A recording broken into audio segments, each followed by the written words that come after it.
Hello and welcome to the Leicester City versus Aston Villa pre-match preview. I'm joined by Luke from Leicester City Down Under.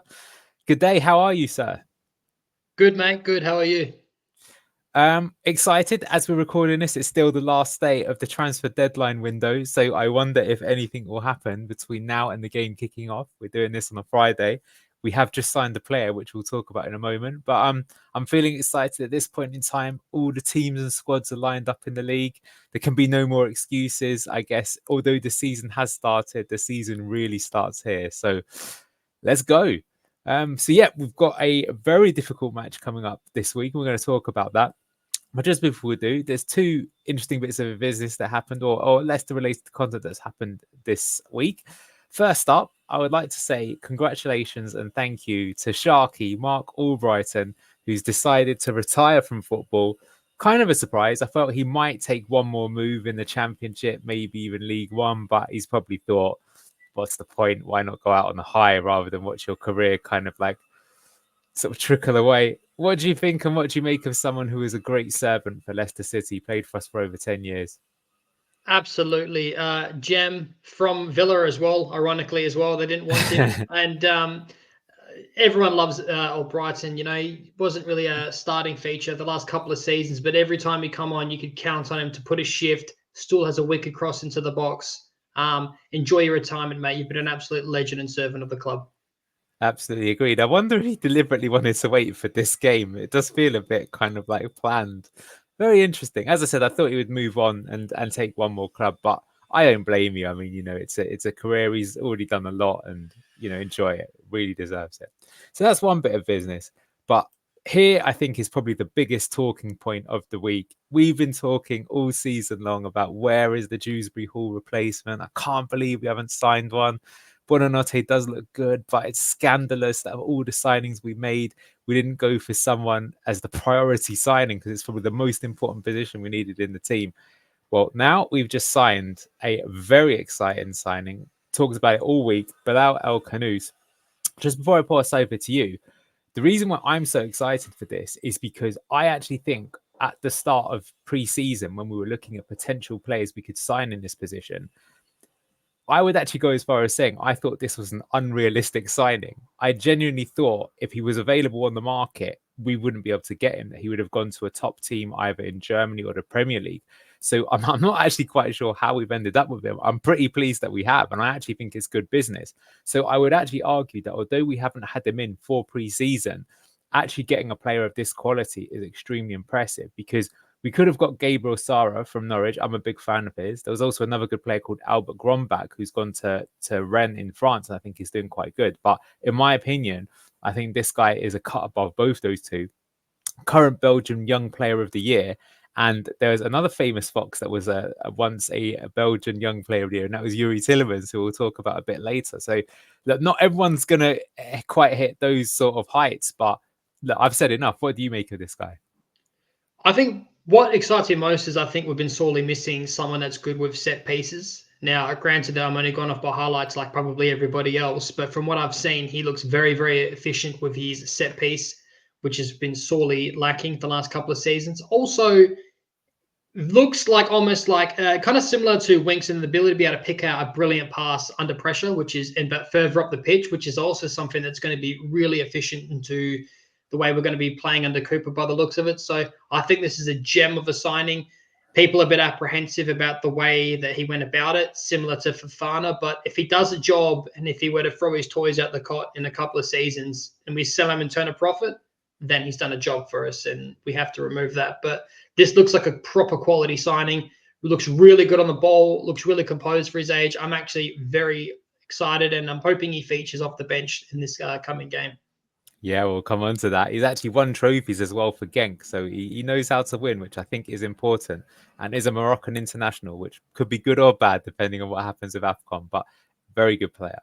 Right, so let's move on then. We're up against the Villains, who finished fourth last season. Unbelievable season they had.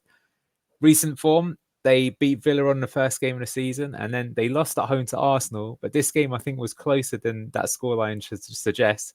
Ollie Watkins missed at least one incredible opportunity to score. And it's funny because Ollie Watkins is actually an Arsenal fan, so a little bit of conspiracy theory as you're trying to make sure they give them the title, as Villa beating Arsenal last season is maybe what cost them that.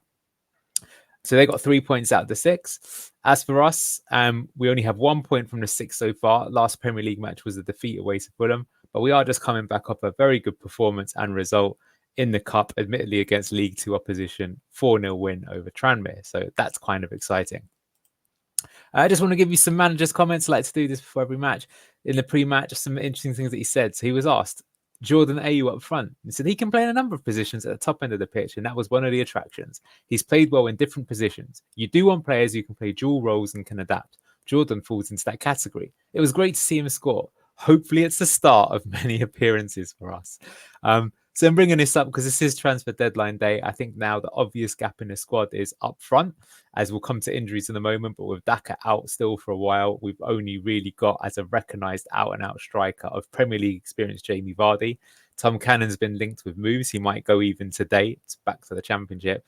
So what do you make of that? Are you confident with Jordan Ayew up front, or do you think this is a make or break point in our season? I think he can do a job, but as it stands, both the people that we think can do it, Vardy's more than capable of doing a job, but they're both, the end stage of their careers, and they're both options that you would think would come off the bench. So other than that, if we're not going to play Cannon, or if he goes, we've got Mavadidi, who is not also an out-and-out striker.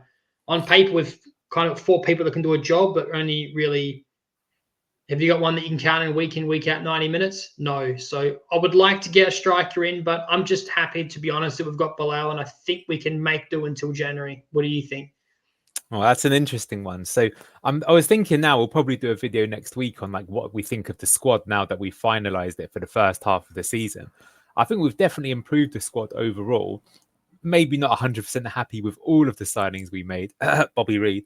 But other than that, I do think that it is quite strong, and we've strengthened in all areas. And all of a sudden, from looking extremely weak, we almost do have competition for places in every single position.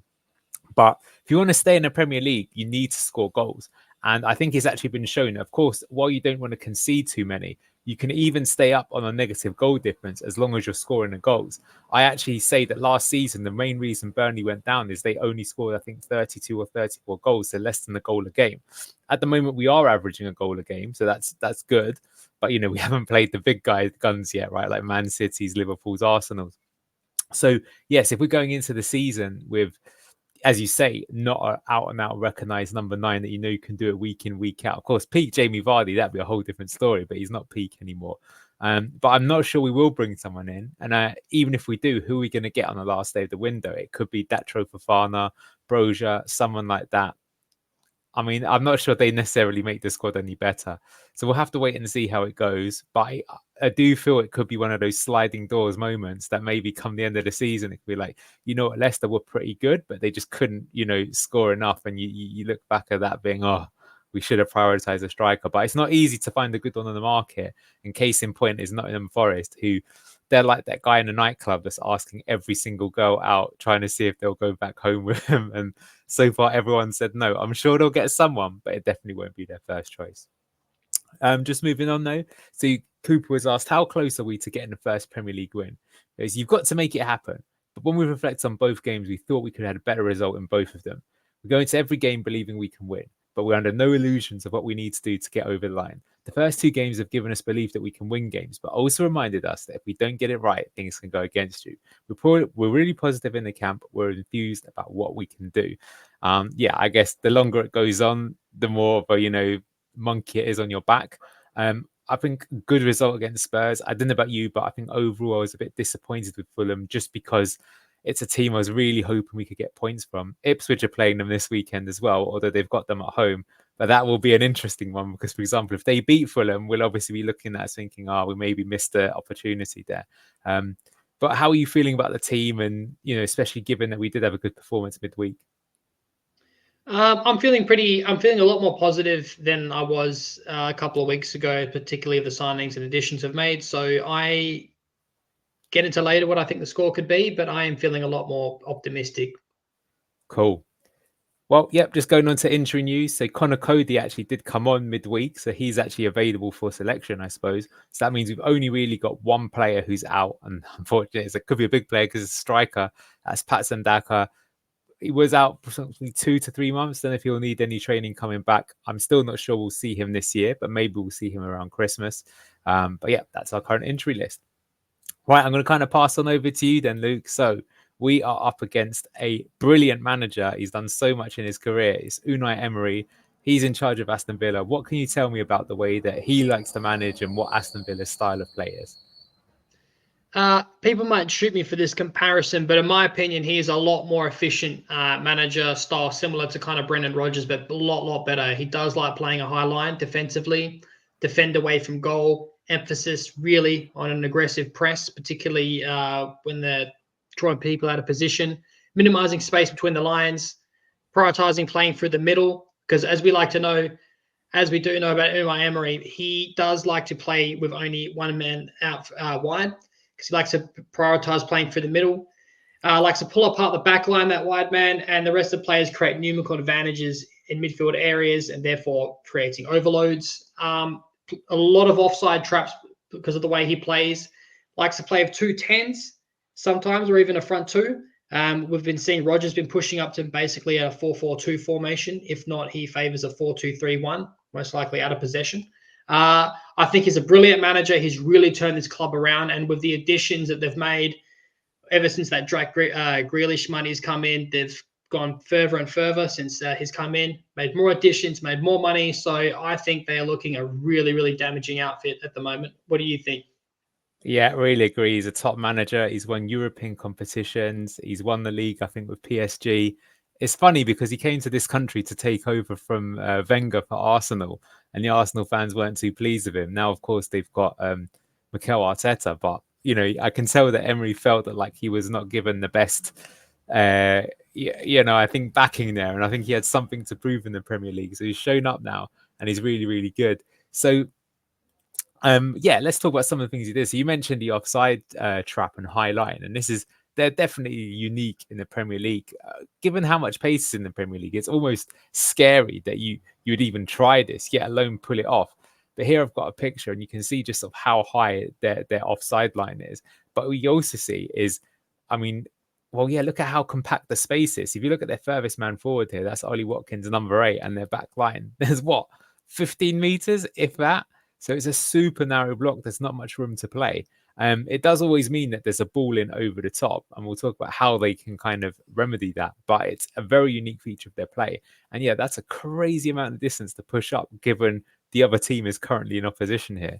I would say it's such a shame we don't have peak Jamie Vardy, because I really feel that him and Riyad Mahrez, to be fair, would probably be the perfect counterpunch to a team like Villa. They'd catch him out time and time again. But we haven't got a 28-year-old Vardy at the moment. Just kind of coming on to those offside stats as well. I mean, just look at this. So they had 106 offsides against them last season. The next best was Spurs, which had like less than 30. So it just shows you just how crazy. And so I wouldn't be surprised, Luke, if in this game we score a goal and it gets ruled out by VAR from offside, and it probably will be offside because it seems like something that they've practiced a lot. And yeah, here's the average position. So again, you can see from that previous picture just how high up they push you. So it's not that they catch you offside, but they actually catch you offside quite high up the pitch, which I think is important as well, because it kind of conserves their energy. I mean, it might sound crazy, but it's like if you have slow centre backs and their centre backs are not necessarily the fastest, well, one way you can kind of avoid getting caught out for the pace is just to never let it get in behind. So pace isn't even an issue. It's a big gamble, but if it works, it is something that can be used very efficiently defensively. Right. So one way that they managed to stop, what happens if the obvious thing is if you're playing against a team who plays an offside trap, is just put the ball in behind, right? That's the obvious thing to do. So another thing that's interesting is, again, look at how many keeper sweepings. Here's the stat. There were in the Premier League last year. And what you see again is the team who has the most, and again, by quite a big distance, is Emi Martinez for Aston Villa. So how does he do this? Well, maybe you can talk to me about through the action here. This would be one of you. This is clearly you at centre back playing this ball over the top. What's going on here? Beautiful ball over to Joe Linton. Fortunately, I believe it's gone off. Go to the next one, sorry. There we go. Martinez has come out, swept the ball, has cleared his lines. It's gone straight to, I can't see the Almirayan. It's gone straight to Almirayan. It's gone to the opposition, but he's cleared his lines at the end of the day, giving the position and the defenders a chance to slot back in and be resolute, ready for the next wave of attack. Absolutely brilliant to anticipate that from Martinez, and as well, takes guts to come and do that as well. So they're in sync of one another, and he's obviously been very vocal. He's called for it. He's got there. So they're real organised up the back. Yeah, absolutely. So that's the thing, is that even if we go for this ball over the top, and I suggest we will get that. I mean, I was going to say that in the previous game, Christensen managed to find Vardy with one of these, but because his pace wasn't like it was a bit of an issue, and he kind of made a meal out of it. But at the same time, someone who's composed could cause them problems, because I guess you could always knock it around the keeper or something similar like that. So it's one of those risk rewards. Right. Why don't you talk to me about Emery's high box? Emery's high box midfield. This is, kind of not in possession, but kind of is. Very, very, very clever the way that they work. Here you go. So once they're in possession, they have that one wide man ready, which is usually Bailey, ready to push up as an option. But basically, you like talking about superiorities, and the way that they press as well, like this, is very fast, and particularly with teams that aren't, as confident. So reason why it works is because it's well organized and the players are all moving off the ball, quite similar to how we worked with Enzo as well. And there's people that are getting into position off the ball while they maintain it in possession. It's just brutal. And whilst that's all happening, the defense is further pushing up as well, ready to lock that ball in. So in my opinion, it's a very, very efficient form of football, but you need to have the quality and the coaching to be able to pull it off. Yeah, absolutely. It's very interesting the way that they set up, actually. So in this example, we've got the 19, but quite often that will be Youri Tielemans. And number 31, as you say, is Leon Bailey. And then they'll push their left back up, which can be Lucas Digne, could be actually, they had Alex Moreno, but they sent him on loan out. So actually they've got Ian Maatsen, they signed, didn't they, from Chelsea for big money. So he might well feature in this particular game. I would say there's a few interesting things here. So when they play a box midfield, because Leicester try to do that as well, but we do it sort of deeper down the pitch, whereas they do it a bit higher up the pitch. So you can see that one of the people who started in the 4-4-2 drops back to make this box 4. You can also see that John McGinn, who's number 7, he nominally starts as a left winger, but he's not playing left wing at all in the game. He's coming in central all the time. And as you say, the way that Emery likes to play, and it's kind of unusual about Villa, is they love to compact the centre of midfield and try and play everything through the middle, which is an interesting strategy. It means that there could be options down the wings on transition, but it also means that for larger parts of the game, you might not get too much of the ball because they're just congesting the middle of the park and they're being able to keep control of it. I mentioned Tielemans because we found this out ourselves when he played for us. Is that he's a great player, but he hasn't necessarily got the best pace. But again, the way that they play, because he's kind of dropping back from further upfield to be one of the number 10s, he doesn't really need to rely on the pace so much. He can rely upon his technical control and ability to pass. The same is true of John McGinn. So I think it's very clever that they managed to play that way. And, speaking of some other people that they've added to the team recently, they've also added Amadou Onana, who came from Everton for big money. He's like really strong, bruising, very Ndidi-like, maybe a bit better technically on the ball, maybe not as experienced. And there's another guy that we're going to talk about in a moment who you've highlighted as your potential key player.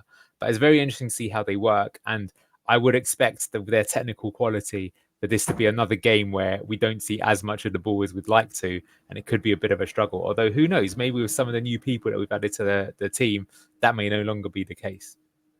So there's your player to watch that you've called out. Who is this and why is he important?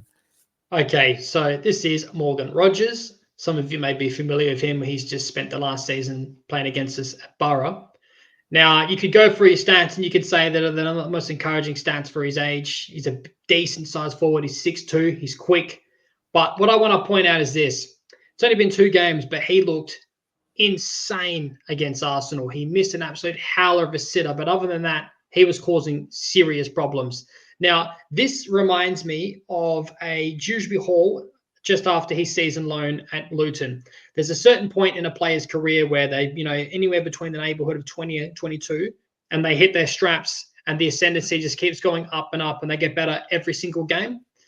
That is where he is right now. And under Unai Emery, I continue to expect to see him to blossom. He could potentially be and a lot of Villa fans right now are feeling proper optimistic and happy of this lad. They think he's going to be very soon a England international call-up. So big call. A lot of Villa fans right behind this lad.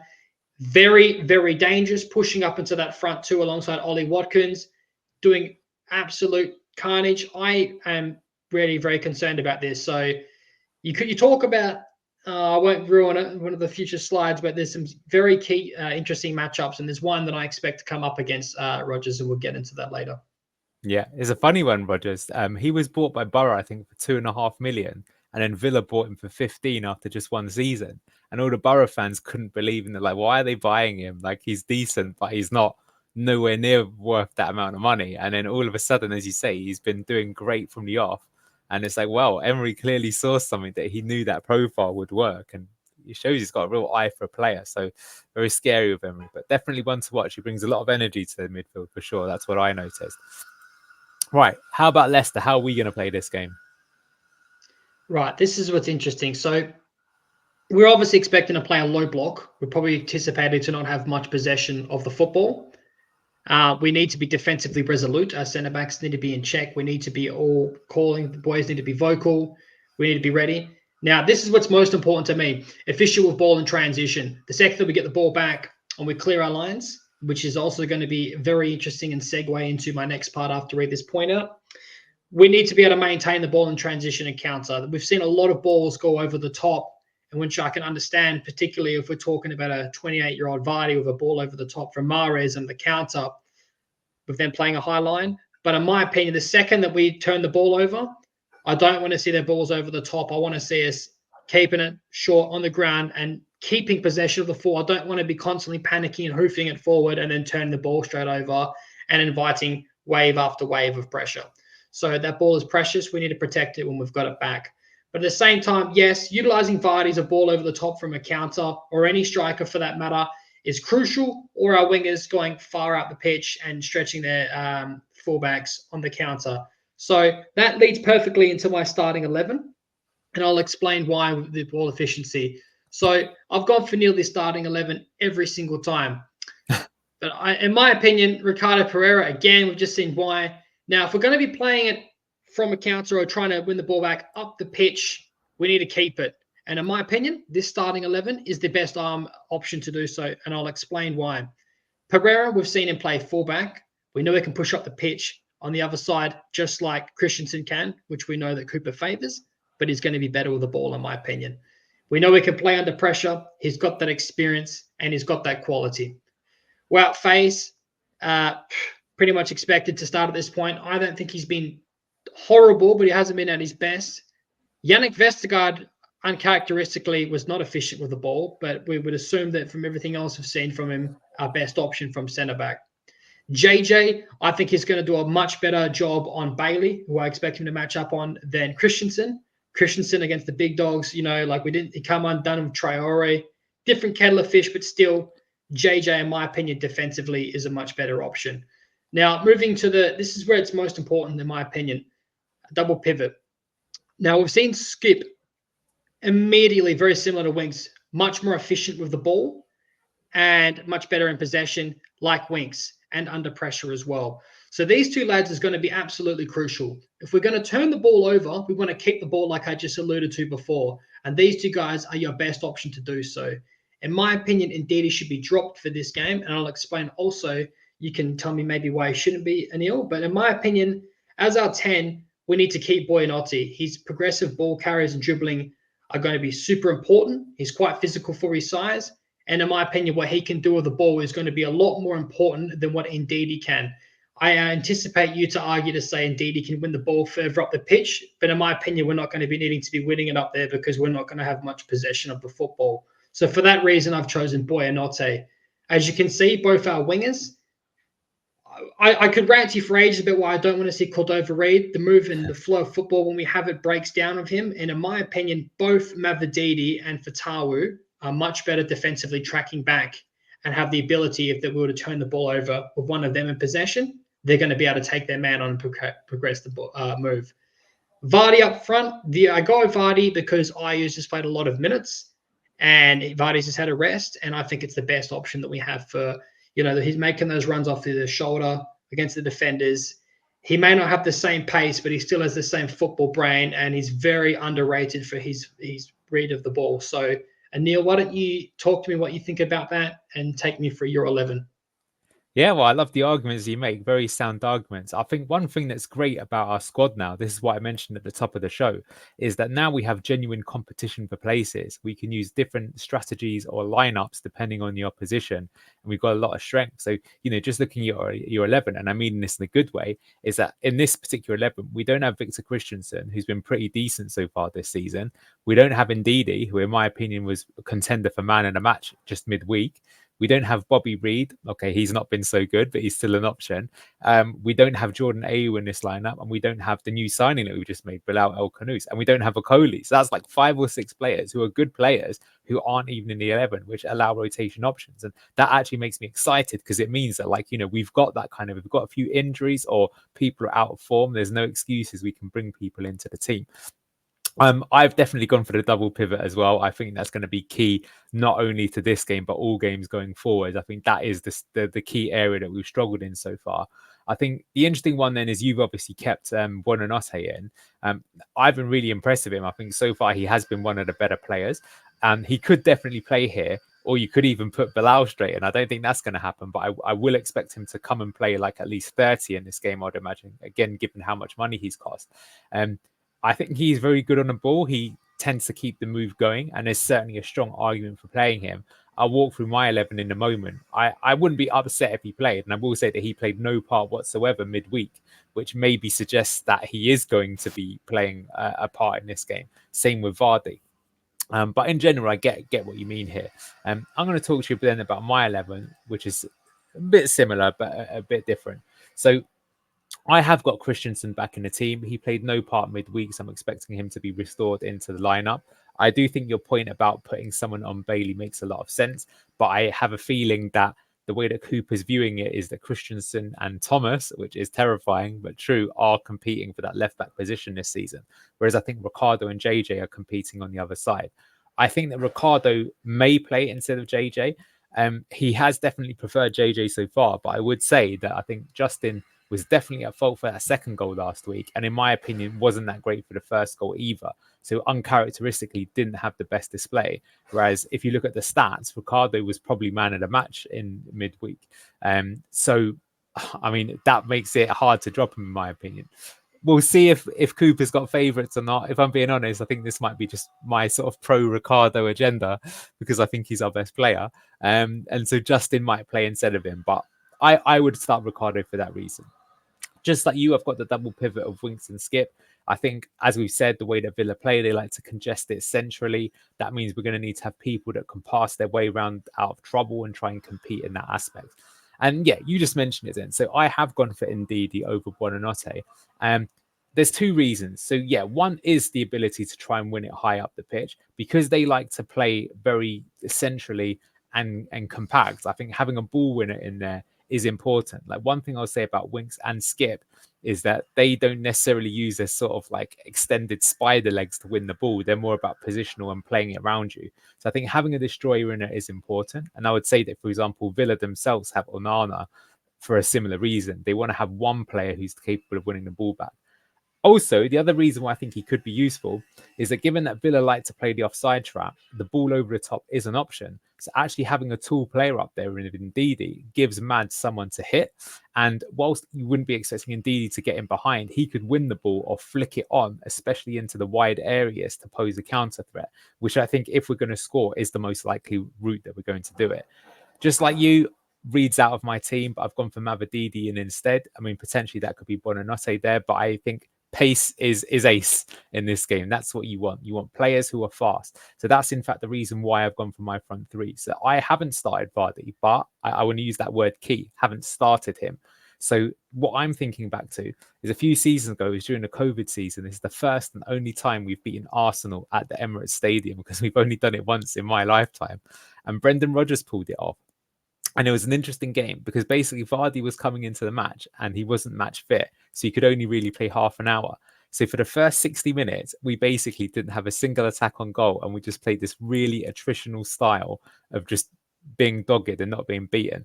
And then as soon as he put on Vardy with 30 minutes to go, all of a sudden the team changed. And what ended up happening is Tielemans played it into Under, if you remember him, Cengiz Under crossed it and Vardy scored. And it was like the ultimate smash and grab. And it was a great performance.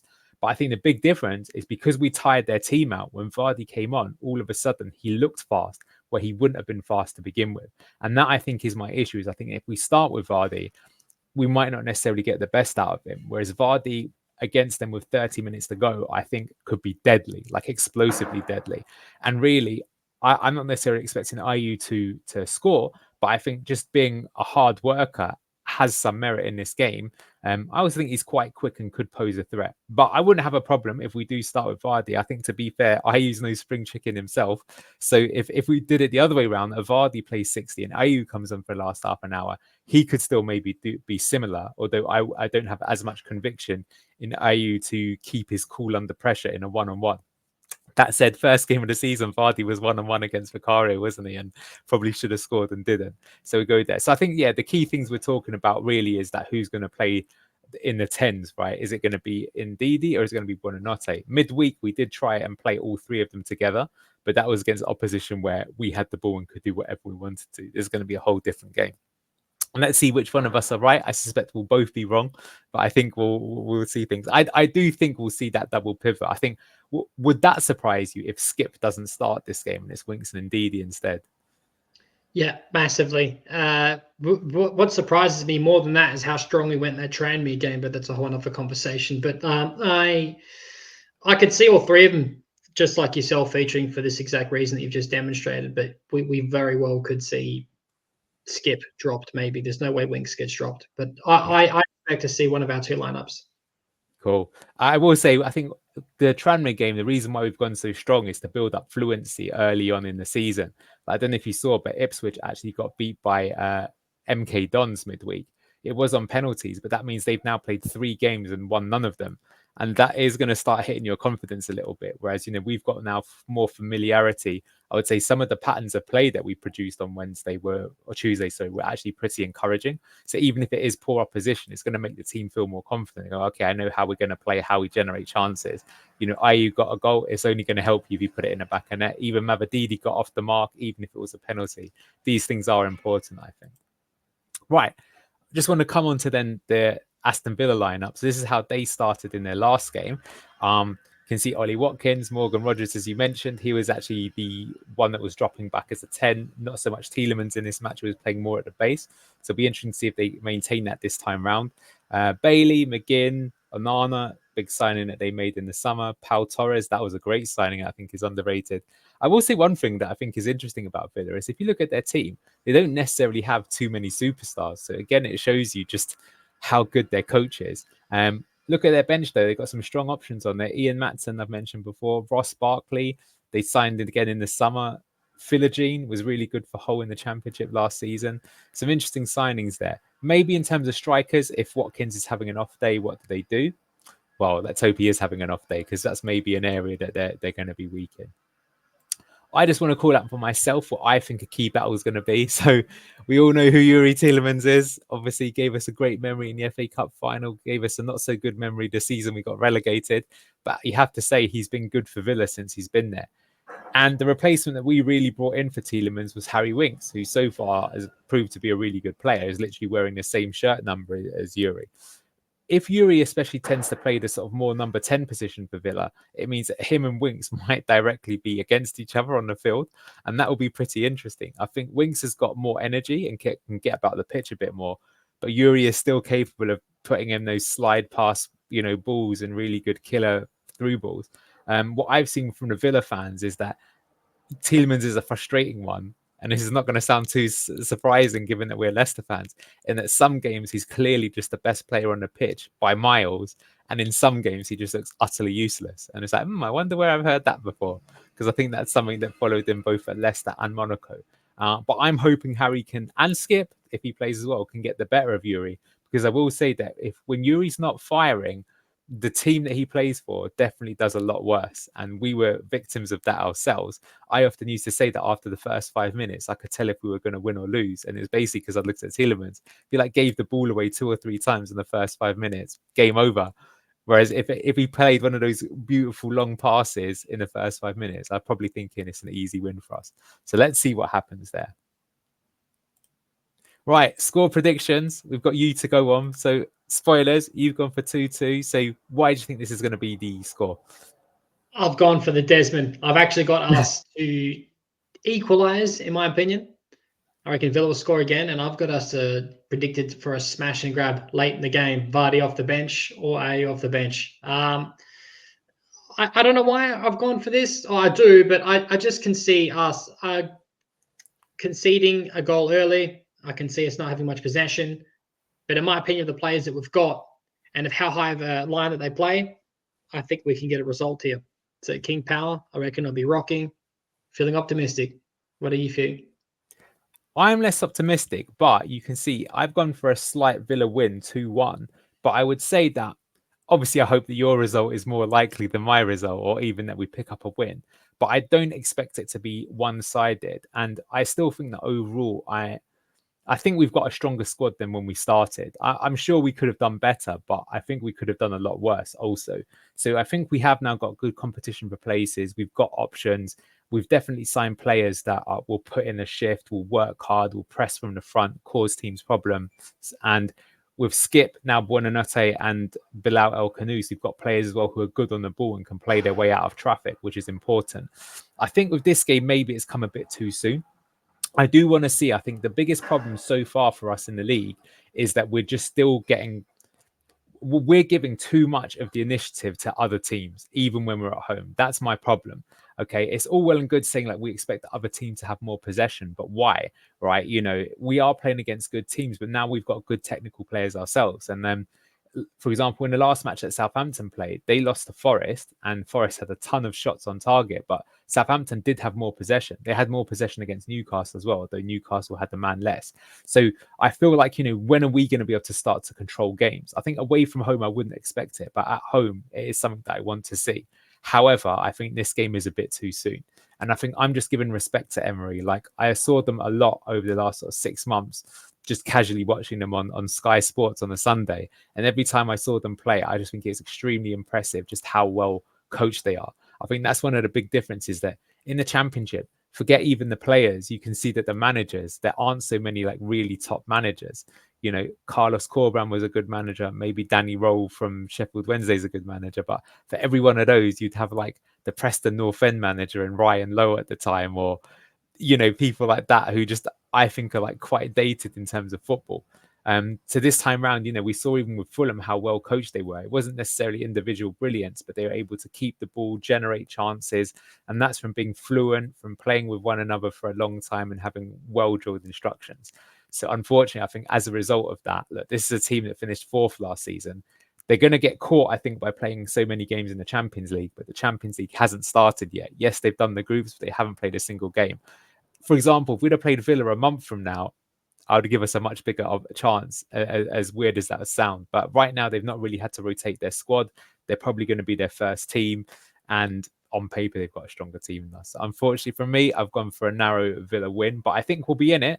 And what I would like to just see is that a better display than we played against Fulham. I don't think we were awful against Fulham, but our XG in that game was like 0.5, and the goal that we scored came off a corner. It never really looked like we were going to score from open play. So I want to see us at least make some more opportunities, look like we're causing them a threat, even if ultimately they have more individual quality than us. So I think with that, that wraps up our match preview. Any sort of closing thoughts you think on this game? Yep. Hopefully we can see Bilal come off the bench if his work permits come through. Yeah, I think he will play a part. I think Jordan Ayew signed on Friday last week and still played the day after. So I think the reason why the announcement took a long time is they were just being careful to make sure everything was done. It was done on a Thursday. I have a feeling we may even sign another player today on loan. I'm not sure if that player will get into the squad or not, but we'll see that and we'll discuss that next week. But otherwise, thank you for your time, Luke. Thanks for joining me. This has been For Fox's Sake. That's been our match preview. And we'll catch you after tomorrow's game for the instant match reaction. Thank you and goodbye.